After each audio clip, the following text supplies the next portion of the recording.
हमारा जो हाइलाइटर है इसके 3 नाम हैं। दिस इज विशियस, ये थोड़ा सिल्वरिश टोन है।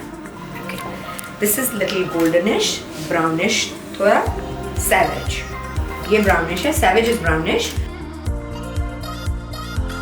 एंड ये अनटेम्ड इज लिटिल गोल्डन। ये तो प्रॉपर अपने आई पोर्स पे लगा सकते हैं, आई के अंदर बाहर, नोज की टिप पे, जहाँ जहाँ हाईलाइट, जो जो आपकी खूबसूरत अच्छे फीचर्स हैं उनको एनहांस करने के लिए।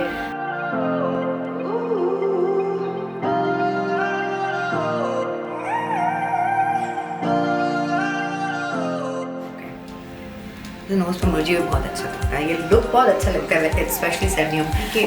खासतौर पर जो टीनेजर लड़कियाँ होती हैं वो बीबी ब्लॉक लगाकर और ये सिर्फ हाइलाइटर लगा लेती हैं, वो ही उनका फुल डे का फ्रेश और